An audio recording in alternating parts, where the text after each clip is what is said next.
Que en la actualidad ya va tomando forma, pues los ministerios de hidrocarburos, electricidad y minería deben estar fusionados hasta este 30 de agosto. El secretario de Planificación y Desarrollo, José Augusto Briones, explica que en este proceso puede haber desvinculación de trabajadores que cumplen la misma función.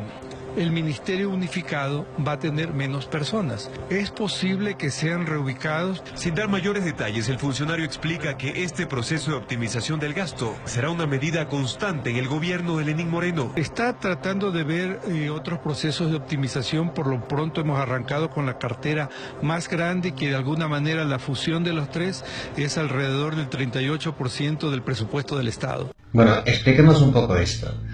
A diferencia de personajes como Nebot, Lasso, Bucaram, el mismo Moreno, Larrea, Páez, Acosta, Egas, Vaca, Serrano, Rodas, etcétera, de toda esta élite, que sacan sus fortunas ahora con total libertad a paraísos fiscales, un empleado público gana un sueldo que no lo saca precisamente a Panamá o Suiza, lo gasta aquí en Ecuador. Un empleado público, por ejemplo, gasta su sueldo empezando por los pequeños restaurantes a donde va a comer. Lo gasta comprando zapatos, ropa en general, compra electrodomésticos, autos, motocicletas, va al dentista, compra alimentos en supermercados y especialmente en nuestros mercados de toda la vida. Combustible para sus autos, paga arriendo o la hipoteca, luz, agua, teléfono, compra celulares, computadoras, televisores, se va de vacaciones y hace turismo al interior del país y no como todos estos oligarcas que se van de vacaciones a Miami. Compra en la tienda del barrio, en papelerías, compra pan en la panadería del barrio y así un largo etcétera. Es decir, dinamiza la economía del país. Si se despide a mansalva a miles y miles de funcionarios públicos, que muy pronto afectará también a policías, maestros, médicos, enfermeras, etcétera, que también son funcionarios públicos, todos los comercios se verán afectados. Por ejemplo, el restaurante que tenía 3 camareros, al reducirse sus comensales, también despedirá a 1 o 2 camareros y así en todos los comercios, aumentando el ya enorme número de personas desempleadas. Y estamos hablando solo de 3 ministerios. Pero, según como lo han anunciado, el despido masivo de empleados públicos será todavía más drástico en muchos más ministerios y entidades públicas para sumarse a los más de ya 70.000 despedidos, que se dice pronto, más de 70.000 empleados ya despedidos. Con miles y miles de trabajadores y trabajadoras despedidos, estarán luego desesperados y desesperadas por encontrar un empleo y aceptarán cualquier cosa y con cualquier salario. Con esto se cumple el primer objetivo de toda esta élite, que es bajar los sueldos drásticamente. Y esto tanto en el sector público, pero principalmente en el sector privado, generando pobreza generalizada, excepto, claro, para ellos, la oligarquía, porque tendrán más ganancias al pagar menos salarios. Luego, si fusionan 3 ministerios, se despedirán, como así lo han afirmado, a 2 de 3 trabajadores y el que quede tendrá que hacer por el mismo sueldo el trabajo de 3 y la mayoría serán subcontratados en peores condiciones laborales por empresas externas, ahora que ha regresado y está vigente la terciarización. ¿Qué conlleva esto?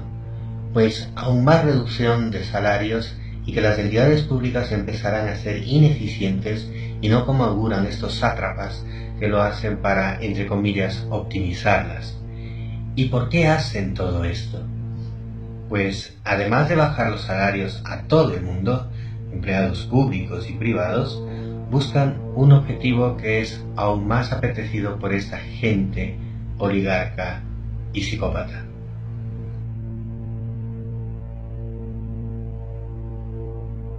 Vamos reduciendo el sector público, pero demos facilidades al sector privado. Pero el sector privado todavía está restringido, ¿no? Porque no le dan las facilidades.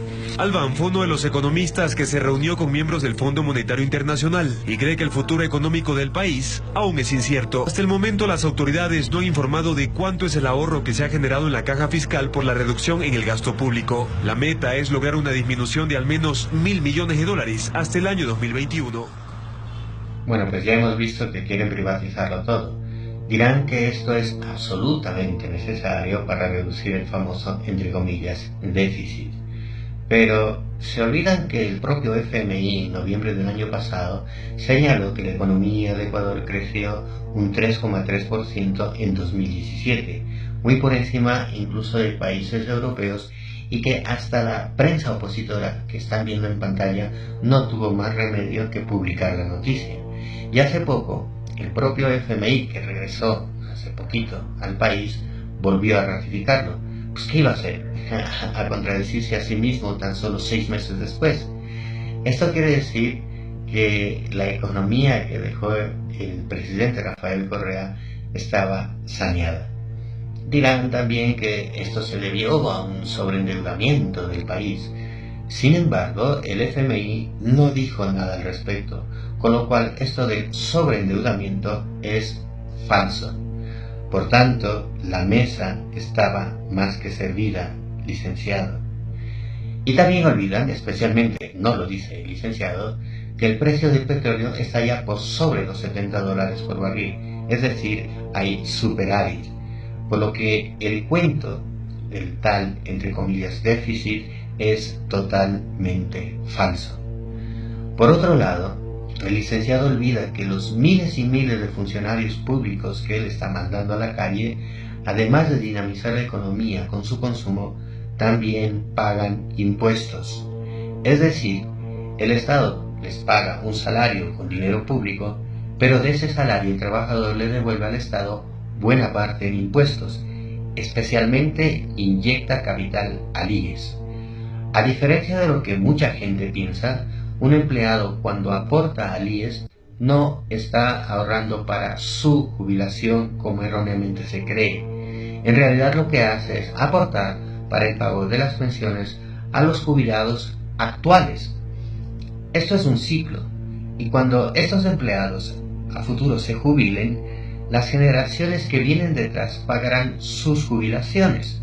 Así que, si el número de empleados activos es mayor al número de jubilados totales, entonces se genera un superávit en favor del IES.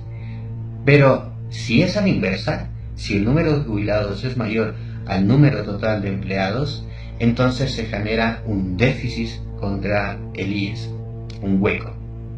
Con lo cual, al despedir a miles de funcionarios públicos, las arcas del IES se verán seriamente afectadas y por tanto también las pensiones, las que, al reducirse drásticamente las aportaciones de miles de empleados despedidos, también serán reducidas, y si no se las reduce, entonces se tendrá que cubrirlas con más impuestos que tendrá que pagarlos toda la población, o lo que es peor, con más deuda externa que también la tendrá que pagar toda la población, incluidos los jubilados, hasta que la situación sea tan insostenible que irremediablemente se tenga que bajar drásticamente las pensiones de las y los jubilados.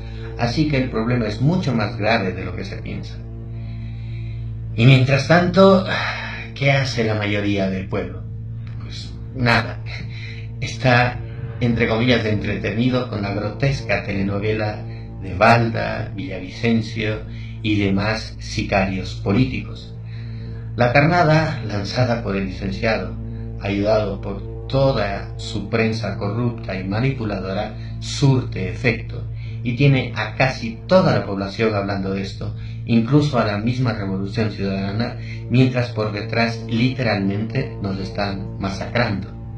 Los incrédulos, los que se comen el cuento del licenciado, cuando se percaten de todo lo que nos ha estado haciendo en este tiempo, ya será tarde, porque ya habremos salido de la dolarización y ni siquiera regresado a la mortal crisis de 1999, porque iremos a una mucho peor. Ojalá reaccionemos a tiempo, y si no, que Dios nos pille confesados.